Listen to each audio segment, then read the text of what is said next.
3, 2, 1. Welcome to Passionate World Talk Radio. Educate, enlighten, entertain. This is Cool Your Heels, and I'm Gina Ziehmer. Today our special guest is Dr. Adrienne Lopresti, Managing Director of Clinical Research Australia and Adjunct Senior Lecturer at Murdoch University. We are going to be talking about a sleep aid derived from saffron, and this is a plant-based medicine with no harmful side effects. So a lot to get to today. Dr. Lopresti, thanks so much for joining us today on Cool Your Heels. Thanks, Gina. Thanks for having me.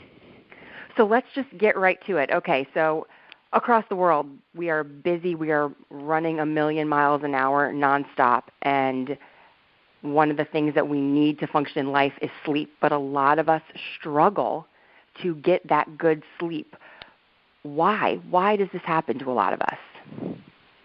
Yeah, it's absolutely a very common problem. It's predicted that almost 50% of people will experience some disturbed sleep throughout their life. And I think some of it has to do with our lifestyles and the stress associated with our lifestyle. I think sometimes people also don't necessarily respect sleep necessarily, so that can also impact on their sleep hygiene. So there's several factors that can impact on our sleep. So for what you're doing, okay, we're talking about a plant-based medicine derived from saffron. So when I started researching this before we talked today, the first thing I think of is saffron. This is a spice. This is something we have in our pantry. How did this all come about? Well, saffron but we've done several studies looking at the effects of saffron from a mood-related perspective. So there's actually been numerous studies, more than 20 trials now, looking at saffron extracts for the treatment of depression and anxiety. And I've actually conducted several studies looking at saffron for depression and anxiety in adults. I've also done some trials looking at its effects in teenagers. And what the general consensus is that saffron, when administered in supplement form, seems to have really positive effects on mood. Now, the only issue with saffron and deriving it from your pantry is that there's issues around we can't necessarily control the quality of it, and even the dosage is also difficult to administer on a daily basis. So generally what we've used is it in supplement form, and we've used a patented type of saffron known as saffron, which is high quality, and that way we can control the quality and also the dosage. So where along the way in your research did this go from something that was promising for treating and helping depression, like you said, into realizing that this might be something that could also help with sleep? Probably from a couple of different areas. So one of the studies that we looked at, there's several. What we generally do is we get people to complete several questionnaires over the course of, say, 8 weeks. And the questionnaires generally ask symptoms of, obviously, mood and energy and things like that, but we'll also ask questions around sleep. And when we analysed the data, what we found was that there seemed to be a consensus that sleep was reported to improve in people with depression and anxiety. So that led us to hypothesise that maybe it may help from a sleep perspective. And then the other thing too is that saffron works through different biological mechanisms, and one way that it does, we believe that it helps improve mood, is by increasing a brain chemical or a neurotransmitter known as serotonin. Mm-hmm. And serotonin may be important for mood, so therefore we thought, okay, this potentially could be a sleep-enhancing agent. And the other thing that some animal studies have indicated with saffron is it may lower levels of stress hormones such as cortisol, and we don't want high cortisol at night time. So potentially there was again that theory that maybe by lowering cortisol it may improve sleep patterns.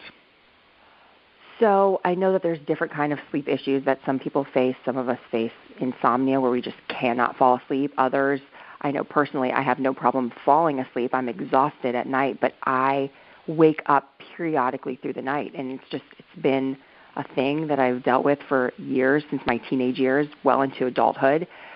For something like this, does this help one particular kind of sleep disorder, or is it kind of just something that could help anyone that's suffering with, a sleeping issue? In a study that we did, we recruited people with self-reported unsatisfactory sleep, and that generally probably means that they had insomnia.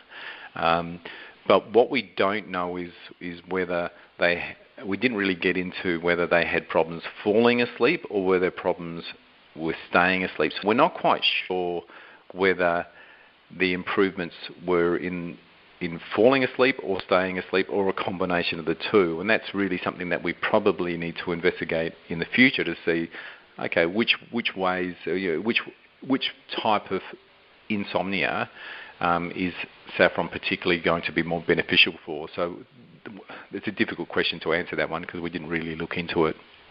But perhaps then even just as a whole, I mean, if someone's having problems sleeping regardless, it sounds like this might just be, the answer for either of those situations. Yeah, that's my thoughts, that it probably has a beneficial effect on either, and maybe potentially via its mood-enhancing effect, because we know that there's a relationship between mood in terms of low mood. People with depression have poor sleep.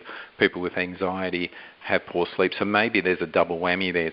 Potentially it has a mood-enhancing effect and a sleep-enhancing effect there. So I mean, it's not a miracle cure. There was still, despite there being positive effects, people continue to have a mild severity of sleep problems on average, but there was certainly an improvement by simply taking one tablet twice a day. Now, for getting this, let's say someone's listening right now and they're like, oh my gosh, I've tried things, whether it's been something from a health food store or maybe something that their doctor prescribed them, what would be the channels to go about getting this type of sleep aid? Mm-hmm.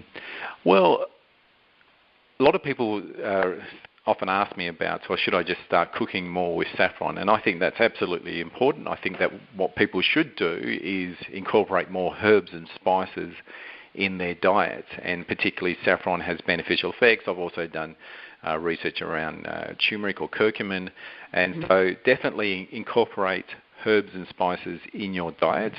But if you want to really look at treating a particular condition, it's really important to have it through a supplement form. And generally you can purchase these through health food stores, and we in Australia we can also purchase it through pharmacies. I'm not sure whether that's the case in the US, but certainly health food stores are ones that you can purchase it from.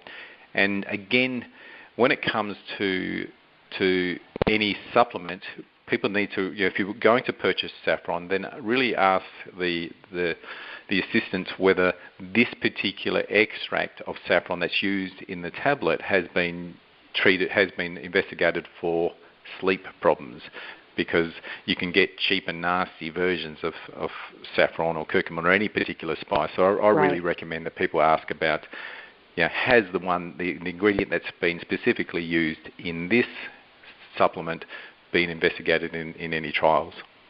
So that was going to be my next question. I mean, there are so many different kinds of supplements and herbs on the shelves in health food stores, and we know that isn't regulated by the FDA. There are some supplements that are extremely effective and safe, and there are others that might not be doing anything for us. They might actually even be, kind of working against us. So just kind of reiterating on what you said, definitely it's important to talk to someone at the store, an expert who can kind of guide you then, and they should be able to know then based off of, what is it, the brand perhaps, or the amount of saffron in the tablet perhaps?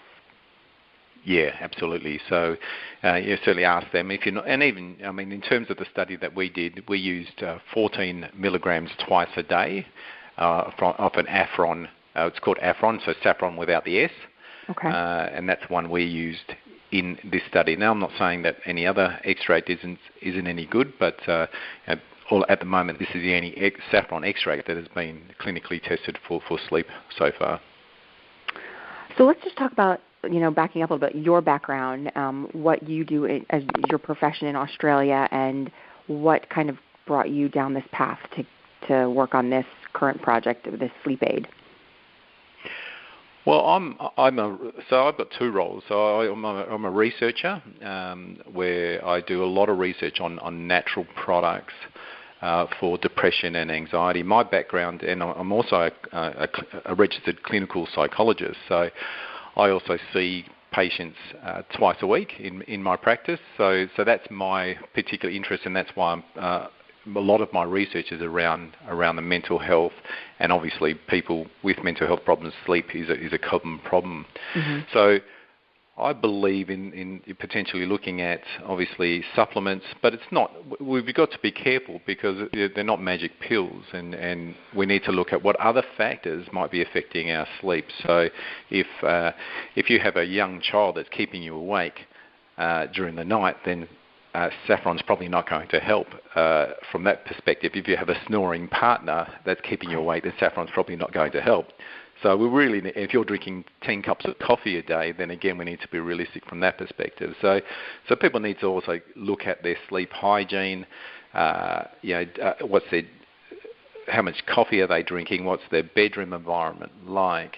What are they doing before bedtime? Are they preparing for sleep, or are they keeping busy and on the computer and have lots of lights that are surrounding them at night time that can impact on their sleep? So all those various other variables that people need to consider.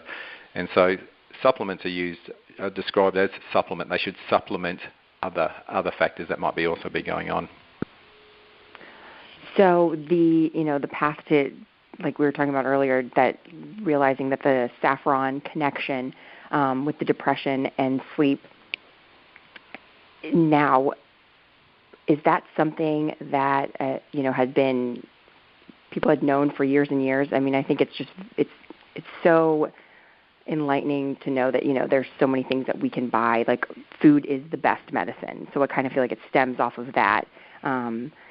So other things that we can do besides just something like this, what are other great things that we have that we can pick up from the grocery store that we might already have that can kind of aid in our health and wellness, especially at bedtime? Yeah, it's amazing how much traditional medicine can inform us about the options that we should take, and there's been quite well known, or from a traditional point of view, that what we eat can affect how we feel both physically and mentally.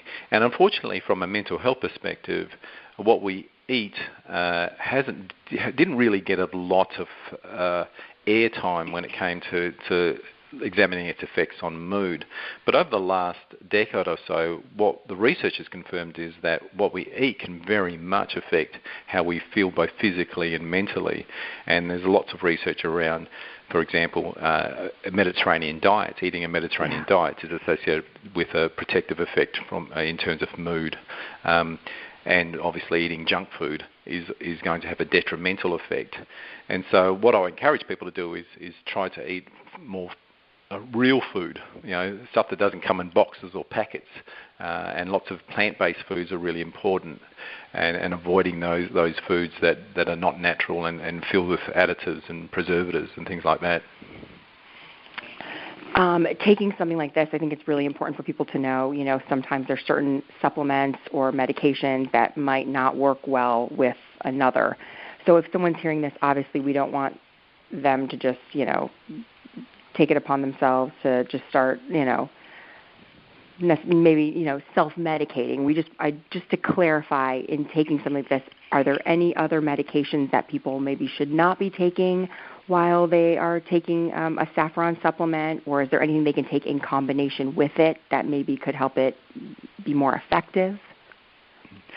Well, saffron's pretty safe in terms of its interaction with other medications. It's pretty good, and that was one of the issues, say, for example, with another popular natural antidepressant known as St. John's wort, which was there's lots of positive research around St. John's wort from a mood perspective, but unfortunately it interacts with a lot of medications, which saffron seems to be far better from that perspective. And in actual fact, one of the studies that we did do, we looked at the effects of saffron. Again, we looked at saffron as an adjunct to antidepressant medication. So these were people who were on antidepressants and were still depressed. We wanted to look at, does giving them saffron resulting in greater benefit or greater improvement in the mood. And that was a study that we did, I think we published last year or the year before, and that was a really positive study. We found that there were reported improvements in their mood even though they were on antidepressants. So from that perspective, taking it with another antidepressant it seems to be quite safe and tolerable, but I still would suggest that people do speak with their doctor first if they're on any medications, and just get the go from them. So your practice is personalized integrative therapy? Is that correct? Yeah.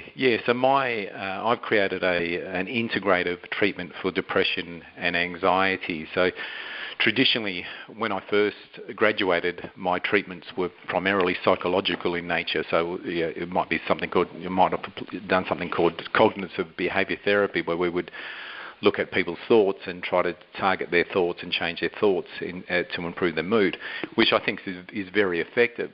But the problem that I found was that while psychological therapy can be very helpful, if people are eating a poor diet, if their sleep is poor, if they're not exercising, if they suffer from comorbid medical conditions, if they lack social support or have stressful social interactions, then we really need to target those. So personalised integrated therapy looks at diet and nutrition, looks at lifestyle and environment, social connections, spiritual perspectives in terms of purpose and why am I here, and then also other comorbid medical factors that might be affecting the mood. And so it's really going which particular areas might be impacting on your mood, and let's target those. So it's not a one-size treatment for everybody. It really is individualised based upon the particular causes that might be going on. And obviously supplements are used too.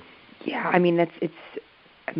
anxiety, depression, unfortunately, it's a big thing, here in the U.S., where you are in Australia, and I think that sometimes it's just so easily just medication is prescribed and you're sent out the door.